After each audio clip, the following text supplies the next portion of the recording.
بسم اللہ الرحمن الرحیم نحمدہ ونصلی ونسلم علی رسولہ الکریم اما بعد۔ معزز ناظرین و سامعین اکرام، السلام علیکم ورحمۃ اللہ وبرکاتہ۔ باب العلم انواریہ ایجوکیشنل سوسائٹی اور جامعہ انواریہ کے زیر اہتمام تصوف کی اہم کتاب انفاس العارفین کا سلسلہ وار درس جاری ہے، اور اس میں حضرت شاہ عبد الرحیم محدث دہلوی رحمۃ اللہ علیہ کے ملفوظات کو ذکر کیا جا رہا ہے، اور اسی کا کچھ حصہ آج ہم آپ حضرات کی خدمت میں پیش کر رہے ہیں۔ آج جس عنوان سے ہمارے درس کا آغاز ہے وہ عنوان ہے علم مصالح اور شرائع۔ مصلحتوں اور شریعتوں کا علم، اس عنوان سے کچھ بحث کی جا رہی ہے، اور حضرت شاہ ولی اللہ محدث دہلوی رحمۃ اللہ علیہ نے اپنے والد گرامی حضرت شاہ عبد الرحیم محدث دہلوی رحمۃ اللہ علیہ کے ملفوظات کو جمع کیا۔ کاتب الحروف یعنی شاہ ولی اللہ رحمۃ اللہ علیہ کہتے ہیں کہ حضرت شارع علیہ السلام نے، یعنی حضور علیہ السلام نے ہمیں، شارع کا مطلب یہ کہ شریعت کو نافذ کرنے والے، تو حضور علیہ السلام نے ہمیں دو قسم کا علم عطا فرمایا ہے، ایک علم مصالح اور دوسرا علم شرائع۔ علم مصالح اور علم شرائع، مصلحتوں اور شریعتوں کا علم۔ تو مصالح سے مراد یہ ہے کہ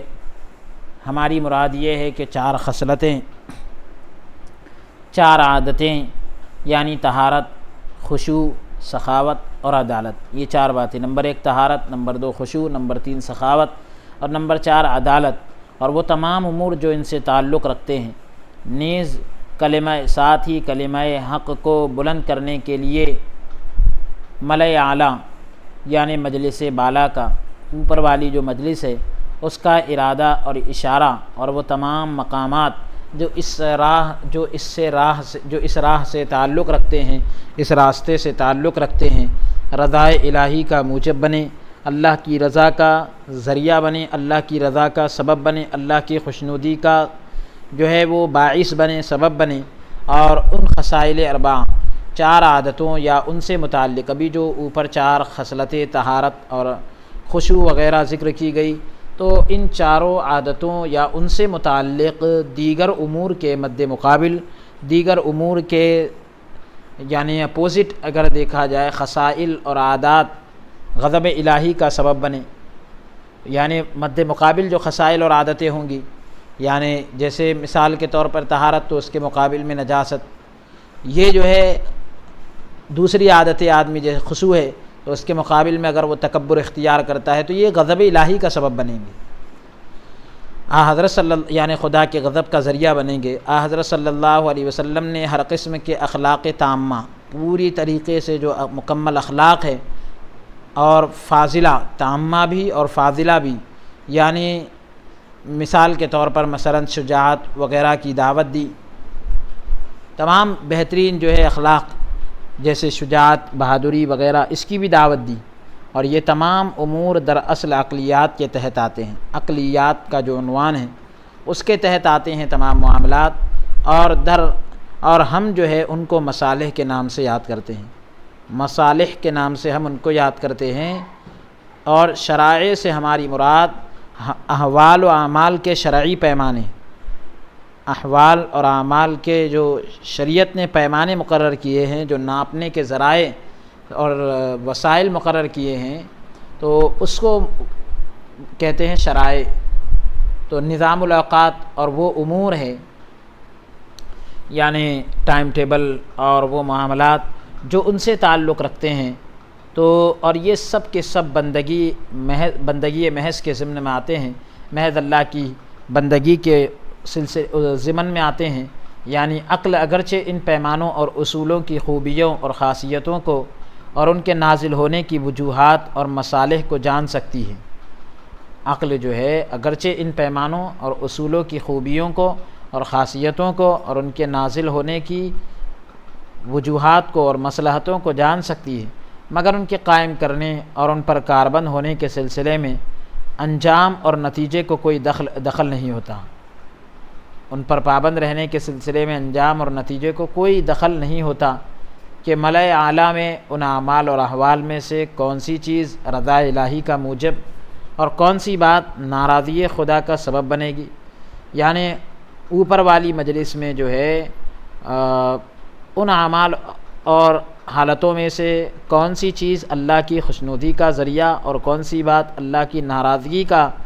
سبب بنے گی، وجہ بنے گی، اور مصالح شرعی کی یہ بات بھی، شرعی مصلحتوں کی یہ بات بھی ہماری عقل میں نہیں سما سکتی، ہماری عقل میں نہیں آ سکتی کہ ملأ اعلیٰ کی توجہ عبادت گزاروں کو نفع و فائدہ اور گنہگاروں کو گزند کیوں کر پہنچا سکتی ہے، نقصان کیوں کر پہنچا سکتی ہے کہ مثلا ہم سمجھتے ہیں کہ خدا تعالیٰ کا یاد کرنا ذریعہ نجات ہے، نجات کا ذریعہ ہے، مگر یہ کہ خدا کو کسی صفت خاص سے اوقات خاص میں یاد کرنے سے،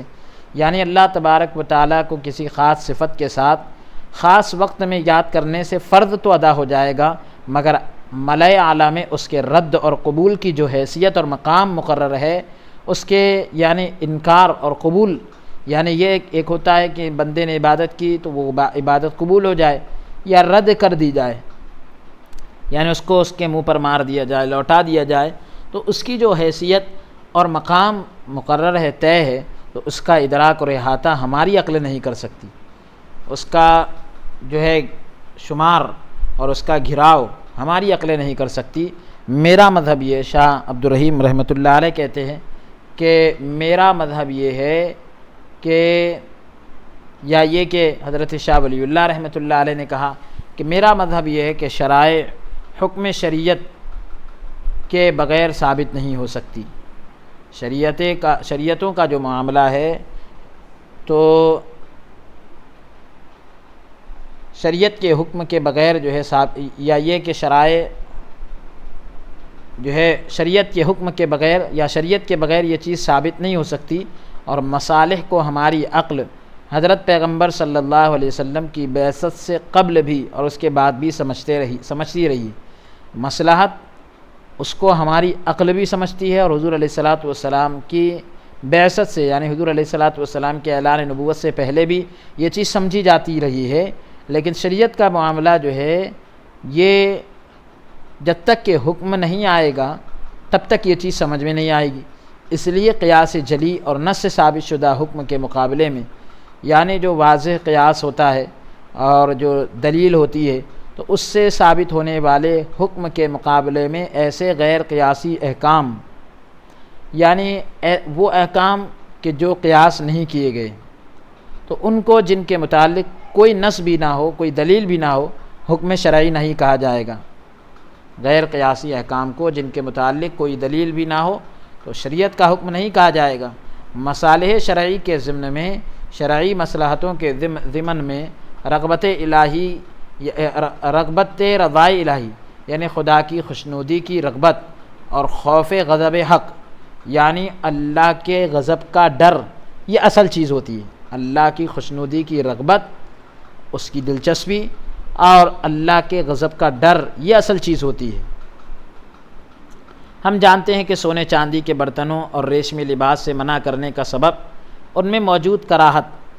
یعنی جو ناپسندیدگی ہے وہ انسان کی خود غرضی،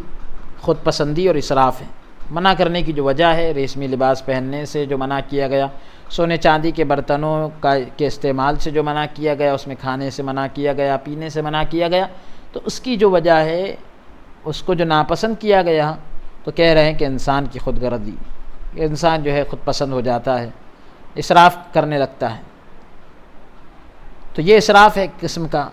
ضرورت سے زائد ہے، وہ اس حکم میں قابل توجہ اور اصل چیز دونوں میں موجود ذاتی قباحت ہے۔ اس حکم کے اندر توجہ کے قابل جو بات ہے اور اصل چیز جو ہے، دونوں کے اندر جو موجود ذاتی جو برائی ہے وہ ہے اصل چیز۔ خواہ کوئی شخص فضول خرچی اور خود پسندی سے بچنے کی غرض سے اجتناب کرے، یا یہ چیزیں پیش نظر نہ ہو. یعنی اگر وہ سونے چاندی کے برتن استعمال کر رہا ہے اور یہ سمجھ رہا ہے کہ بھئی میں فضول خرچی نہیں کر رہا ہوں اور میرے اندر جو ہے خود پسندی نہیں آ رہی یا میرے سامنے یہ چیزیں نہیں ہیں، تو دونوں حالتوں میں اس کی نہیں قائم رہے گی. یعنی خود پسندی آ رہی ہے یا نہیں آ رہی ہے، ممانعت جو ہے، جو روکا جا رہا ہے شریعت کے اندر، وہ باقی رہے گا.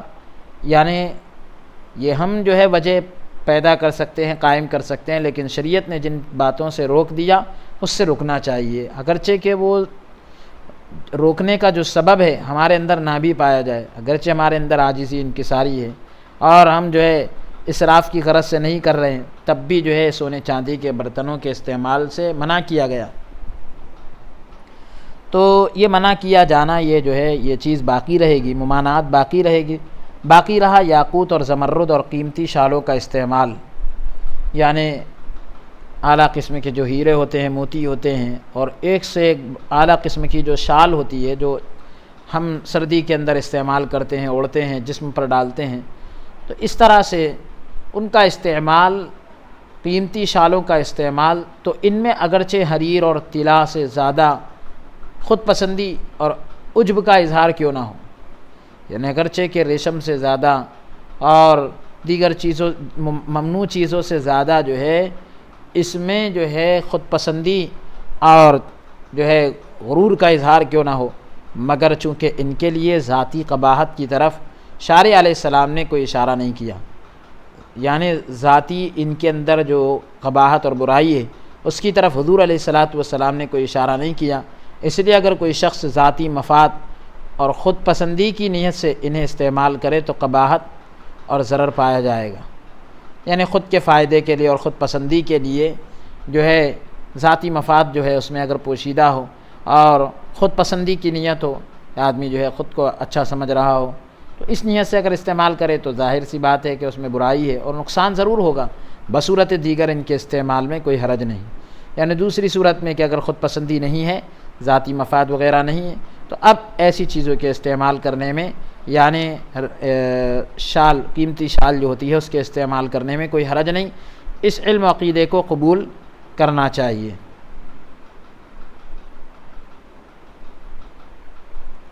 اب اس کے بعد کہہ رہے ہیں کہ قال را بگزار مرد حال شو،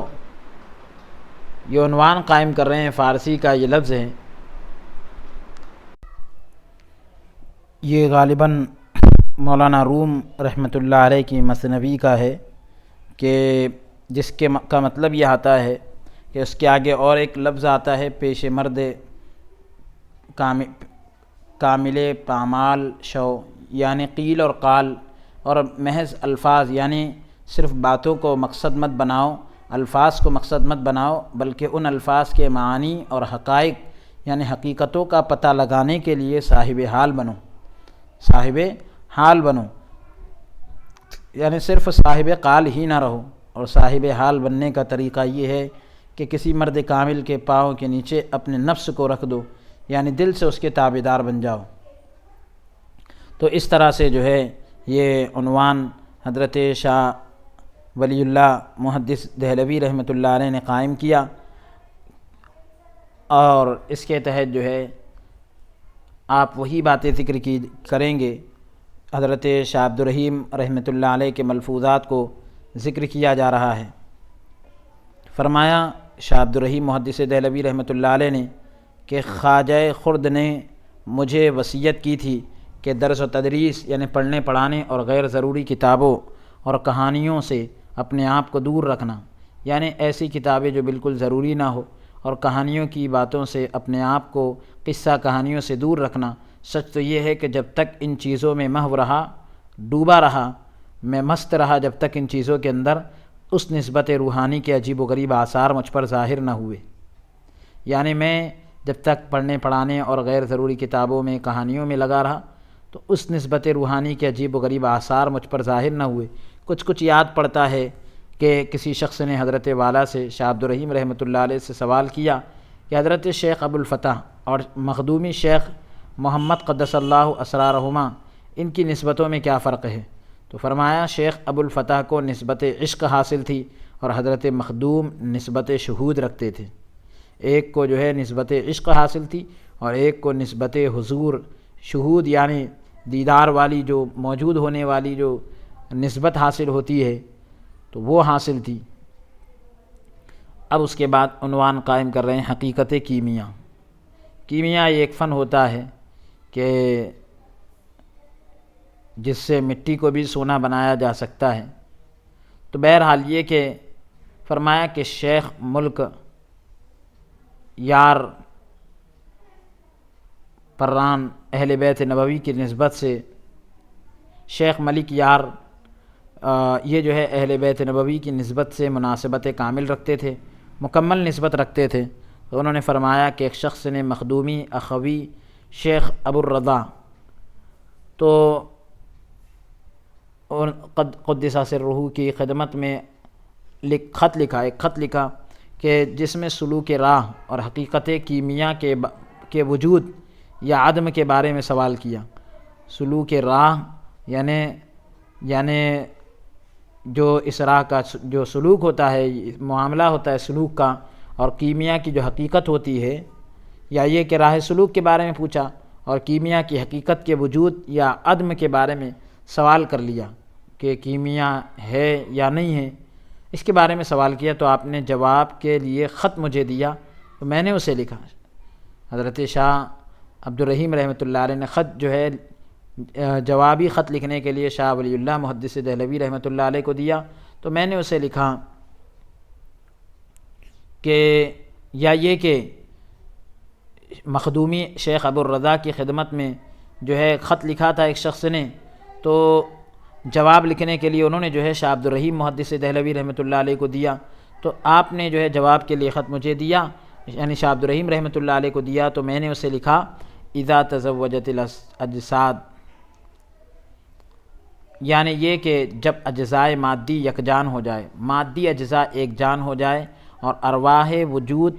کی شکل اختیار کر لے، وجودی روحوں کی شکل اختیار کر لے، تو مقصود حاصل ہو جائے گا، یعنی مقصد حاصل ہو جائے گا۔ تو یہ کہ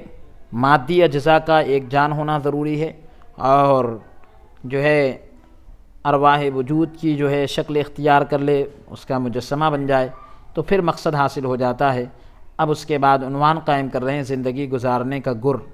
زندگی گزارنے کا جو طریقہ ہوتا ہے۔ حضرت والد ماجد کے مخلصین میں سے شاہ ولی اللہ محدث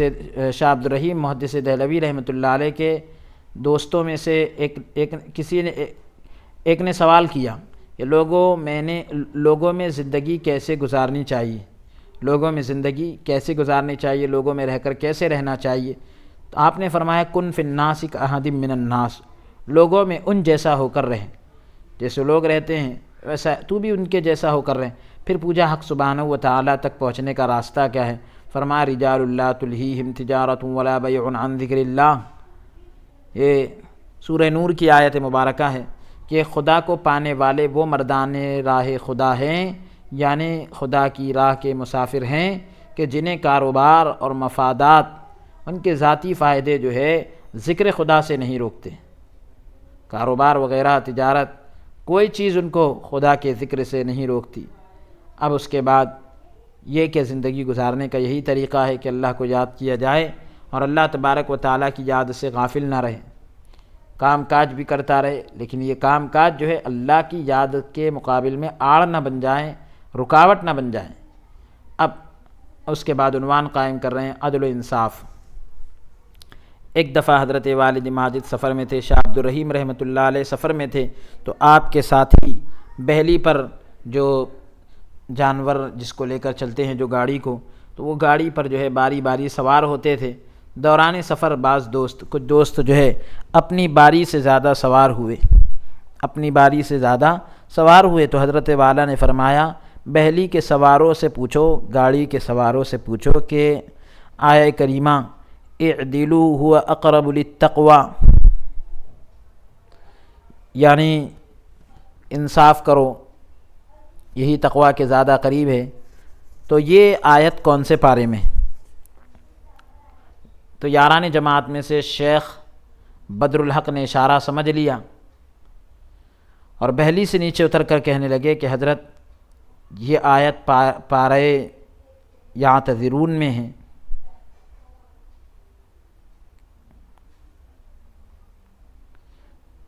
تو اب یہ کہ یہ آیت پارہ یعتذرون میں ہے، یہ کہاں؟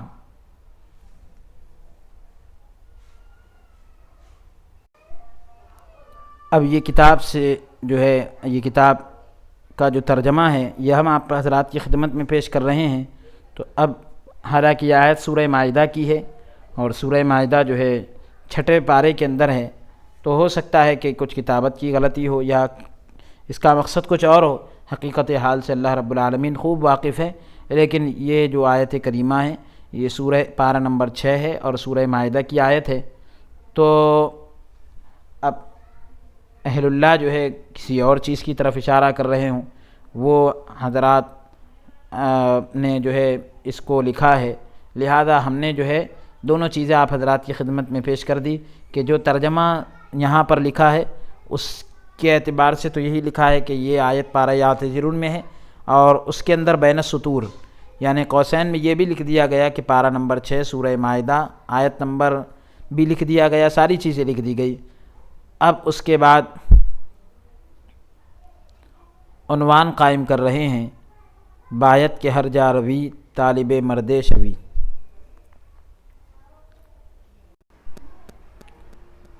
عنوان یہ قائم کیا گیا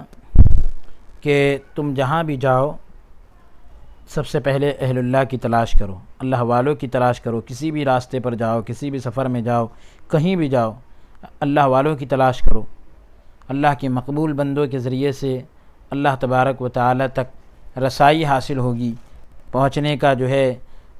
راستہ آسان ہوگا۔ تو کہتے ہیں شیخ امان اللہ نے کابل جانے کا قصد کیا، کابل جانے کا ارادہ کیا اور حضرت والا سے شاہ عبد الرحیم رحمۃ اللہ علیہ سے دعا کی خواہش کی، دعا کی، التجا کی، درخواست کی۔ تو آپ نے فرمایا جہاں بھی جاؤ اہل اللہ کی تلاش کرتے رہو، اللہ والوں کی تلاش کرتے رہو۔ جس سالک یا مجذوب میں بھی حقیقت معنی حقیقت کی خوشبو پاؤ، یعنی حقیقت کے معنی کی خوشبو جس سلوک والے میں یا جذب والے میں پاؤ، بلا تاخیر، بغیر کسی تاخیر کے، دیر کیے بغیر اس کی صحبت اختیار کرو۔ یہ گئے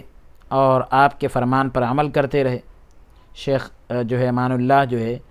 آپ شاہ عبد الرحیم رحمۃ اللہ علیہ کے فرمان پر عمل کرتے رہے، آپ کی بات پر عمل کرتے رہے۔ جب واپس لوٹے تو حضرت والا کے سامنے کھڑے ہو کر یہ شعر پڑھا، آفاقہا گردیدہ ام مہر بتا ورزیدہ ام بسیار خوبہ دیدہ ام اما تو چیزیں دیگری۔ یعنی میں نے بہت سے جو ہے چکر لگائے، دنیا کے کونے کونے کو گھوم لیا، لیکن جو میں نے بہت سی چیزیں دیکھی لیکن تو اور ہی چیز ہے۔ یعنی آپ نے کیا پیاری جو ہے مجھے نصیحت فرما دی اور کتنی پیاری چیز مجھے بتلا دی۔ اب اس کے بعد عنوان قائم کر رہے ہیں، شیخ اکبر اور شاہ عبد الرحیم رحمہم اللہ تعالی، یہ دونوں حضرات کے تعلق سے کہہ رہے ہیں کہ حضرت والد ماجد شاہ عبد الرحیم رحمۃ اللہ علیہ شیخ محی الدین ابن عربی کی بہت تعظیم کرتے تھے، شیخ محی الدین ابن عربی کی بہت تعظیم کرتے تھے اور فرماتے تھے کہ اگر میں چاہوں تو فصوص کو برسر منبر بیان کر کے اس کے تمام مسائل کے اثبات کے لیے آیات اور احادیث سے دلائل پیش کروں، آیتوں سے اور حدیثوں سے میں دلیلیں پیش کر سکتا ہوں اگر چاہوں تو۔ الحمدللہ۔ تو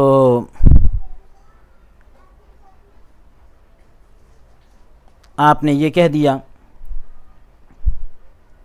کہ اگر میں چاہوں تو میں ساری چیزوں کو جو ہے آیات اور دلائل سے جو ہے پیش کر سکتا ہوں، اور منبر پر بیٹھ کر اور اس انداز سے بیان کروں گا، اگر چاہوں تو اس انداز سے بیان کروں کہ کسی کا شک باقی نہیں رہے، یعنی جو پیچیدہ مسائل ہیں اس کو جو ہے میں پیش کر سکتا ہوں، مگر اس کے باوجود آپ وحدت الوجود کے کھلم کھلا بیان سے احتراز فرماتے تھے، رک جاتے تھے۔ وحدت الوجود اور وحدت الشہود کا جو مسئلہ ہے یہ اس سے پہلے نشست میں ماقبل میں جو ہے ہم ذکر کر چکے ہیں، تو وحدت الوجود کے کھلم کھلا بیان کرنے سے، ڈائریکٹ جو ہے کھل کر بیان کرنے سے اعتراض فرماتے تھے، آپ بچا کرتے تھے، کیونکہ اس دور کے اکثر لوگ اس کے سمجھنے کی اہلیت نہیں رکھتے تھے، لوگ جو ہے اس کو سمجھنے کے لائق نہیں تھے زیادہ تر لوگ، اور ناسمجھی کی بنا پر، کم سمجھنے کی بنا پر لوگ جو ہے الحاد اور زندقے کے بھور میں، یعنی بے دینی کے جال میں جو ہے لوگ پھنس جاتے ہیں۔ اور اس احتیاط کے باوجود بھی آپ کی کئی تقریروں میں وحدت الوجود کا رنگ جھلکتا تھا، آپ کی کئی تقریروں میں وعظ و نصیحت کے اندر جو ہے وحدت الوجود کا رنگ جھلکتا تھا، اور اس فقیر یعنی حضرت شاہ ولی اللہ رحمۃ اللہ علیہ کو رسائل وحدت الوجود کے مطالعے کی اکثر رغبت دلایا کرتے تھے۔ یہ کہتے تھے کہ تم یہ جو وحدت الوجود کے رسالے جو ہم نے لکھے ہیں اس کو بار بار پڑھا کرو، یعنی اس کو پڑھنے کی بار بار دلچسپی دلایا کرتے تھے۔ نیز اس فقیر نے یعنی شاہ ولی اللہ رحمۃ اللہ علیہ نے لوائح کہ جس کے مصنف حضرت جامی رحمۃ اللہ علیہ ہیں، شرح رباعیات جس کے مصنف بابا طاہر رحمۃ اللہ علیہ ہیں، اور مقدمہ شرح لمعات یہ جس کے مصنف علامہ عراقی رحمۃ اللہ علیہ، تو پورے غور و خوض کے ساتھ حضرت والا سے پڑھی ہے، اور بعض یاران حلقہ نے نقد النصوص سے بھی حضرت یہ کتاب جو ہے بڑی اہم کتاب ہے، وہ بھی حضرت والا سے پڑھی ہے، اور ان کے ساتھ کبھی کبھار فقیر بھی شامل ہو جاتا تھا، یعنی شاہ ولی اللہ رحمۃ اللہ علیہ بھی جو ہے کبھی کبھی شامل ہو جاتے تھے، اور آپ ان مسائل کا حل بخوبی فرماتے تھے، بہت ہی اچھے طریقے سے ان مسائل کو حل فرمایا کرتے تھے، ربط حادث با قدیم کی تحقیق کرتے ہوئے کہ حادث کا تعلق قدیم کے ساتھ۔ یہ ایک اصطلاح ہے کہ جیسے حادث اسے کہیں گے کہ جو فنا ہونے والا ہے، ختم ہونے والا ہے، اور قدیم کہ جو ختم ہونے والا نہیں ہے، تو اس کے جو تعلق ہے حادث کا تعلق قدیم کے ساتھ، اس کی جو تحقیق کرتے ہوئے بارہا حضرت والا سے یہ تمثیل سنی، مثال کے طور پر یہ سنا، فرماتے تھے کہ جن معلوم مشکلوں کو ہم دیکھتے ہیں، یعنی ایسی جن معلوم شکلوں کو، یہاں لفظ جو ہے ہم سے سہو ہوا، معلوم جانی پہچانی شکلوں کو ہم دیکھتے ہیں، خارج میں ان کا ثبوت اور وجود کوئی بھی نہیں، الگ سے ہٹ کر جو ہے ان کا ثبوت بھی نہیں ہے اور وجود کچھ نہیں، محض ہماری قوت علمیہ کے سہارے موجود ہیں، ہماری علمی طاقت کے سہارے سے موجود ہے، اور یہ سب کچھ ہمارا ہی علم ہے جو مختلف رنگوں اور شکلوں میں نمودار ہوتا ہے، ظاہر ہوتا ہے۔ بلا شبہ ان صورتوں کو ہم عین علم بھی نہیں کہہ سکتے، بالکل ہو بہو ہم ڈائریکٹ جو ہے اس کو علم بھی نہیں کہہ سکتے، کیونکہ جب علم تھا تو یہ صورتیں نہیں تھیں، اور انہیں علم سے جدا بھی نہیں کر سکتے، کیونکہ ان تغیر پذیر صورتوں میں، یعنی صورتوں میں جو بدلاؤ آیا ہے، اور حیولوں کو خارج میں، یعنی ان مجسموں کو اور جسمانی شکل و صورت کو میں جو ہے وجود اور شکل دینے والا اور انہیں ایک حقیقت بنانے والا علم ہے۔ علم اگرچہ بے رنگ ہے، علم میں اگرچہ کوئی رنگ نہیں ہے، مگر مختلف رنگ اس کی بے رنگی میں کوئی مزاحمت نہیں کر سکتے، کوئی ٹکراؤ نہیں کر سکتے الگ الگ رنگ۔ آیہ کریمہ قرآن کریم کی آیت ہے وَهُوَ مَعَكُمْ، سورہ حدید کی آیت ہے 27ویں پارے میں، تو یعنی وہ تمہارے ساتھ ہے۔ تو اس کی تشریح میں فرمایا کرتے تھے کہ یہ معیت محض علم کے سہارے نہیں، صرف علم کے سہارے سے نہیں ہے یہ ساتھ جو ہے، بلکہ خارج اور حقیقت میں بھی موجود اور ثابت ہے، اور اس سے کوئی خلجان پیدا نہیں ہونا چاہیے، کوئی دشواری پیدا نہیں ہونا چاہیے، باہر بھی موجود اور ثابت ہے یہ، کیونکہ یہ معیت کے یعنی یہ ساتھ جو ہے معیت کے ان معنی میں نہیں جو جوہر کو جوہر کے ساتھ اور عرض کو عرض کے ساتھ یا جوہر کو عرض کے ساتھ حاصل ہوتی ہے۔ یہ ایک علم عقلیات کی ایک اصطلاح ہے، ہر چیز کا ایک جوہر اور ایک عرض ہوتا ہے، تو یعنی ایک چیز وہ ہوتی ہے جو خود سے قائم ہوتی ہے، اور ایک چیز وہ ہوتی ہے جو کسی اور کے ذریعے سے قائم ہوتی ہے۔ تو بہرحال بلکہ یہ معیت حادث با قدیم، یہ معیت جو ہے، یہ ساتھ جو ہے حادث یعنی فنا ہونے والا، نہ فنا ہونے والے کے ساتھ ایک لطیف ترین معنی ہے، ایک بہت ہی نازک تر معنی ہے، جسے ان معیتوں سے دور کا بھی واسطہ نہیں، ان معیتوں سے دور کا بھی ساتھ نہیں۔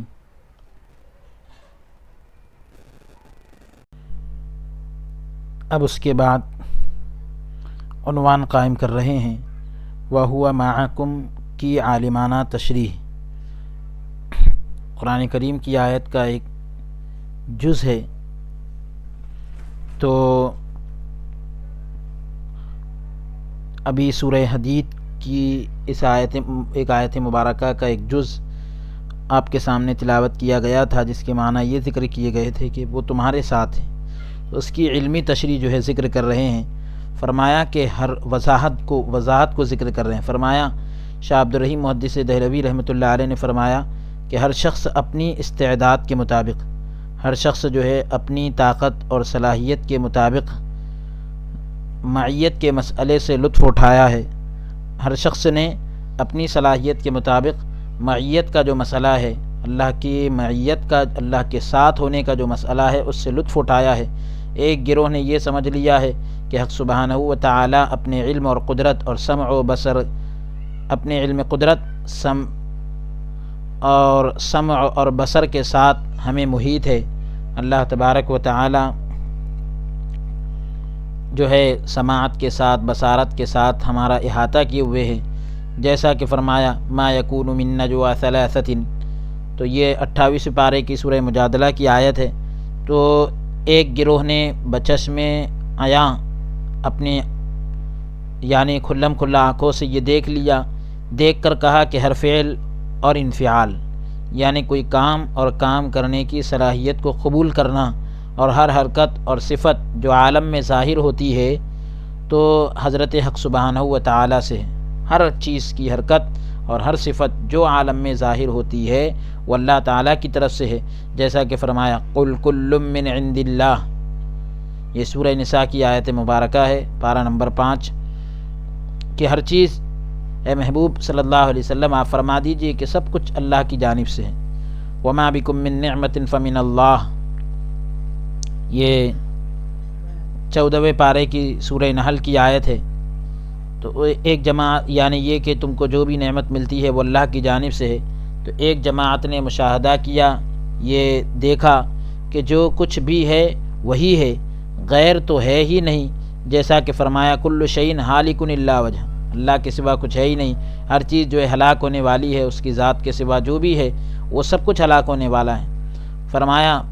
یہ جو ہے کل شیء ہالک الا وجہ 20ویں پارے کی سورہ قصص کی آیت ہے، اور هو الاول والآخر والظاہر والباطن، یہ 27ویں پارے کی سورہ حدید کی آیت ہے کہ وہی اول ہے، وہی آخر ہے، اور ظاہر اور باطن سب کچھ وہی ہے۔ اور کچھ حضرات نے تو حق کو حق میں دیکھا، اللہ کو اللہ کی ذات میں دیکھا، اور اس مقام کی گہرائیاں بیان کرنے سے زبان قلم قاصر ہے، قلم کی جو نوک ہے وہ اس کو بیان نہیں کر سکتی، اور قلم سے اس کو بیان نہیں کیا جا سکتا۔ اب عنوان قائم کر رہے ہیں تجدد امثال۔ یہ جو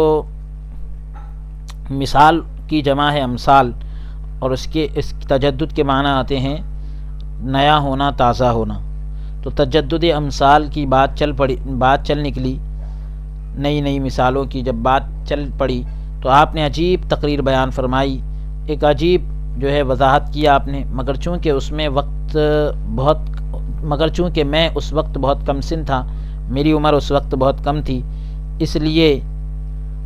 اسی اسلوب سے وہ تقریر محفوظ نہیں رہی، اسی انداز سے وہ تقریر جو ہے میری یادداشت میں نہ رہ سکی۔ لیکن حاصل کلام یہ تھا، بات کا حاصل یہ تھا کہ موجد اور موجد میں وہی تعلق ہے جو دائم اور اس کے دوام میں ہے۔ موجد اور موجد یعنی ایجاد کرنے والا اور جس کو ایجاد کیا گیا، اس میں وہی تعلق ہے جو دائم اور اس کے دوام میں ہے۔ دائم کوئی چیز ہمیشہ رہنے والی، اور اس کا ہمیشہ رہنے میں جو تعلق ہے کہ جب کوئی چیز عدم سے یعنی موجود نہ ہونے سے متعلق ہوتی ہے تو اس کا نام ایجاد رکھتے ہیں۔ کوئی چیز جب عدم کے معنی آتے ہیں کہ کسی چیز کا وجود نہ ہونا، اس سے جب ریلیٹڈ ہوتی ہے تو اس کا نام ایجاد رکھتے ہیں، اور جب اسے حالت وجود پر قیاس کیا جاتا ہے، اندازہ کیا جاتا ہے، تو اسے ابقاء کا نام دیا جاتا ہے، ابقاء کا نام رکھا جاتا ہے، باقی رکھنے کا، تو اس کو نام دیا جاتا ہے گویا متحد الحقیقت ہونے کے باوجود، یعنی حقیقت کے اعتبار سے ایک ہونے کے باوجود اسما کا اختلاف لحاظ کے اعتبار سے ہوتا ہے، یعنی ناموں کے اندر جو اختلاف ہوتا ہے وہ اختلاف لحاظ کے اعتبار سے ہوتا ہے۔ جیسے سورج نکلنے والی روشنی جو ہمیشہ اپنے وجود کو قائم رکھنے کے لیے، سورج سے نکلنے والی روشنی جو ہمیشہ اپنے وجود کو قائم رکھنے کے لیے باقی رکھنے کے لیے سورج کے ساتھ تعلق کی محتاج ہوتی ہے، سورج کے ساتھ جڑے رہنے کی وہ ضرورت مند ہوتی ہے۔ جب ہم ضیاء شمس کی، سورج کی روشنی کی پہلی حالت پر نگاہ کریں تو اسے اشراق اور رفع ظلمت کا نام دیا جائے گا، یعنی روشن ہونے کا، اور تاریکی کے دور ہونے کا نام دیا جائے گا۔ اور دوسری حالت یعنی جب وہ پوری آب و تاب کو پہنچے، پوری طرح سے روشن ہو جائے، تو اسے ابقائے نور کا نام دیا جاتا ہے، نور کے بقا کا، باقی رہنے کا اسے نام دیا جاتا ہے، اور اسی کو تجدد کہتے ہیں۔ تجدد امثال کی حقیقت اسی مثال سے سمجھی جا سکتی ہے۔ تو یہ تجدد امثال اہل اللہ کی ایک اصطلاح ہے جس کو حضرت شاہ عبد الرحیم محدث دہلوی رحمۃ اللہ علیہ نے ہماری خدمت میں پیش کیا۔ اب اس کے بعد عنوان قائم کر رہے ہیں صفات باری، اللہ تعالیٰ کی ذات کی جو صفات ہے، فرمایا اللہ تعالیٰ کی جو صفات ہے، فرمایا کہ صفات ان معنی میں عین ذات ہوتی ہے کہ ذات محض صفات زائدہ قائمہ بالذات سے آثار کے ظاہر ہونے میں کفایت کرتی ہے، یعنی اللہ تعالیٰ کی جو صفات ہے وہ ان معنوں میں عین ذات ہوتی ہے، بالکل اللہ کی ذات مراد ہوتی ہے کہ ذات محض صرف اللہ کی ذات جو ہے صفات زائدہ قائمہ بالذات،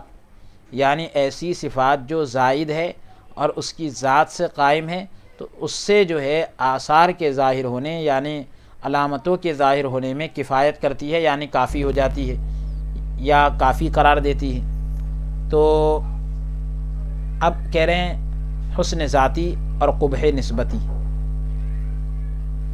یعنی ذاتی خوبی اور نسبت کی قباحت اور برائی۔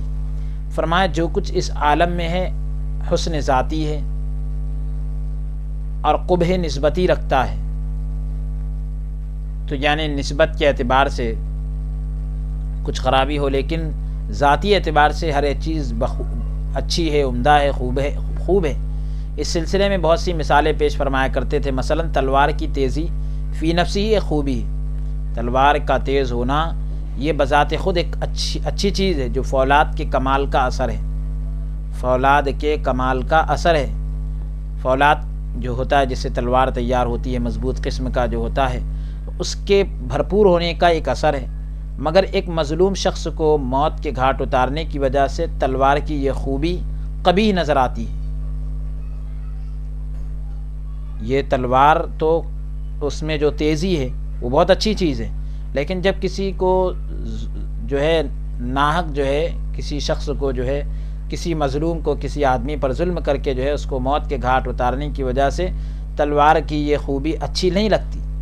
اسی طرح اور بھی مثالیں دیا کرتے تھے۔ پھر اس کے بعد عنوان قائم کر رہے مسمى حقیقت، تو حقیقت کا نام، حقیقت کا مسمى، فرمایا مخلوق کو مسمى حقیقت میں کوئی دخل نہیں، حقیقت جس چیز کا نام رکھا گیا اس میں مخلوق کو کوئی دخل نہیں، اور کسی شخص کا فہم اور عقل، کسی شخص کی، کسی آدمی کی سمجھ اور عقل اور ادراک اور اندیشہ، یعنی کسی چیز کو پا لینا، کسی چیز کا اندیشہ وہاں بار نہیں پا سکتا، یعنی وہاں جو ہے کامیابی حاصل نہیں کر سکتا۔ ہاں البتہ مسمى کو اللہ کی حقیقت میں محض، مسمى کو اللہ تعالیٰ کی حقیقت میں صرف اتنا دخل ہے، اس قدر دخل ہے کہ وہ اپنے تمام اسماء و صفات کے ساتھ موصوف ہے، اتنا دخل ہے کہ اللہ وہ جو ہے اپنے تمام ناموں اور صفتوں کے ساتھ موصوف ہے، متصف ہے، اس کو جو ہے اس صفت کے ساتھ خاص ہے۔ اب اس کے بعد کہہ رہے ہیں کہ شاہ عبد الرحیم رحمۃ اللہ علیہ کا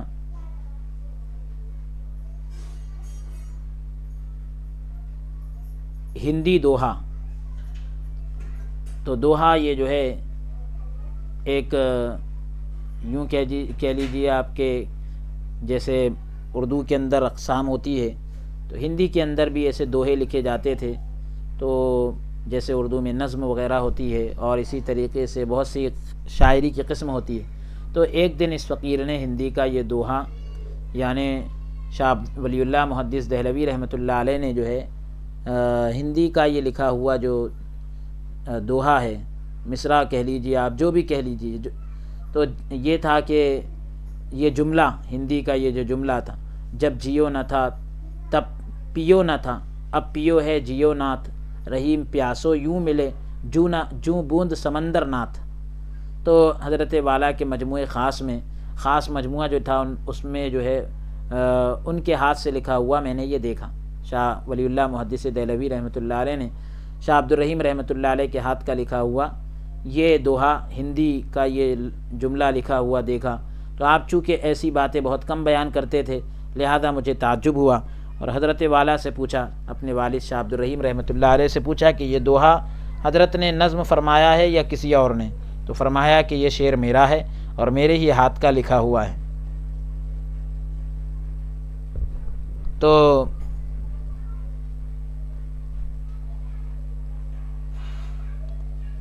اب اس کے بعد یعنی یہ ہندی کا ہے، تو جب جیو نہ تھا تب پیو نہ تھا، اب پیو ہے جیو ناتھ، یعنی ایک چیز جب ہوتی ہے تو دوسری چیز نہیں ہوتی، اور دوسری چیز جب ملتی ہے تو وہ پہلی والی چیز ختم ہو جاتی ہے۔ تو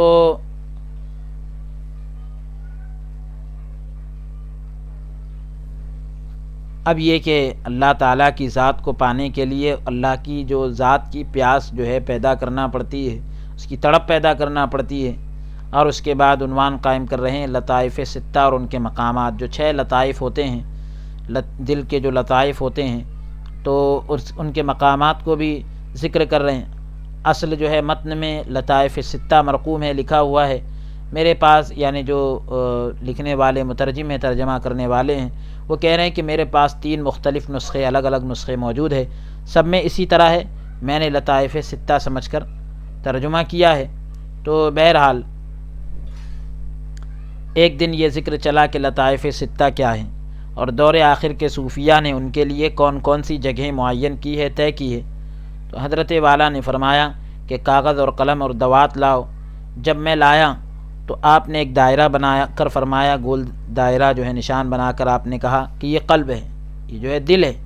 پھر اس دائرے کے بیچ میں ایک اور دائرہ بنا کر فرمایا کہ یہ روح ہے، اور اس طرح دائرے کے اندر دائرہ بناتے رہے یہاں تک کہ مقام انا تک پہنچے۔ تو فرمایا کہ لطائف کی صورت میں ہمیں سب سے زیادہ یہ پسند ہے، لطائف کی صورت میں شکل کے اندر ہمیں سب سے زیادہ یہ پسند ہے، باقی سب مختلف رخ اور اعتبارات ہیں، یعنی سب الگ الگ اعتبار کرتے ہیں۔ اور پھر خواجہ نقشبند رحمۃ اللہ علیہ کے اس قول کو کہ آئینہ مارا شش جہت است، کہ ہمارے شیشے کے 6 رخ ہیں، ہمارے شیشے کے جو ہے 6 رخ ہیں۔ تو اس مسئلے کے ساتھ خوب مطابقت دی، اچھی طریقے سے اس کو میچنگ کیا، موافقت دی۔ اب اس کے بعد کہہ رہے ہیں شاہ عبد الرحیم یا ابو الفیض۔ اس فقیر یعنی شاہ ولی اللہ رحمۃ اللہ علیہ نے بعض دوستوں سے سنا ہے کہ حضرت والا کا نام نامی عالم ملکوت میں ابو الفیض ہے۔ شاہ عبد الرحیم رحمۃ اللہ علیہ کا نام عالم ملکوت میں ابو الفیض ہے۔ اس بارے میں نے آپ سے خلوت میں پوچھا، تنہائی میں پوچھا، تو ہنس کر فرمایا کہ ہاں ایسے ہی ہے، اور تمہارا نام عالم ملکوت میں ابو الفیاض ہے۔ شاہ ولی اللہ محدث دہلوی رحمۃ اللہ علیہ نے عنوان یہ قائم کیا کہ میرے والد کا نام شاہ عبد الرحیم ہے یا ابو الفیض ہے۔ تو شاہ ولی اللہ رحمۃ اللہ علیہ نے اپنے بعض دوستوں سے سنا ہے کہ شاہ عبد الرحیم رحمۃ اللہ علیہ کا نامی عالم ملکوت میں ابو الفیض ہے، اور اس بارے میں شاہ ولی اللہ محدث دہلوی رحمۃ اللہ علیہ نے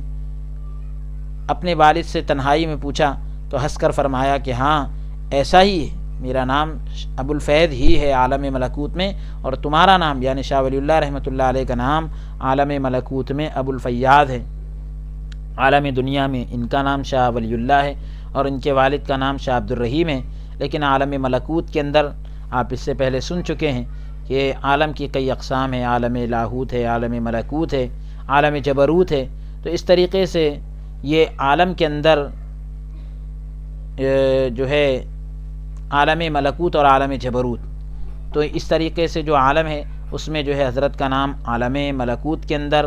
ابو الفیض ہے، اور شاہ ولی اللہ رحمۃ اللہ علیہ کا نام ابو الفیاض ہے۔ تو اس طریقے سے بزرگان دین کے یہ خصائص ہیں جو آپ حضرات کی خدمت میں بخوبی پیش کیے گئے۔ آج کے سلسلہ درس کو ہم یہیں پر موقوف کرتے ہیں، اور حق سبحانہ و تعالیٰ کی بارگاہ میں ہم دعا کرتے ہیں کہ رب العالمین ہمیں قول سے زیادہ عمل کرنے کی توفیق عطا فرمائے، کہیں سنی باتوں پر مجھے آپ کو عمل کرنے کی توفیق عطا فرمائے، بزرگان دین کے روحانی اور عرفانی فیضان سے مالا مال فرمائے، اور کہنے سننے میں اگر کوئی لغزش اور کوتاہی ہو تو اللہ رب العزت اپنے حبیب پاک صلی اللہ علیہ وسلم کے صدقہ و طفیل سے معاف عطا فرمائے۔ استغفر اللہ ربی من کل ذنب و اتوب الیہ، جزا اللہ عنا محمدا صلی اللہ علیہ وسلم ما هو اہلہ، وصلی اللہ تعالی وسلم علی خیر خلقہ سیدنا و نبینا محمد وعلی آلہ واصحابہ اجمعین برحمتک یا ارحم الراحمین، والحمد للہ رب العالمین۔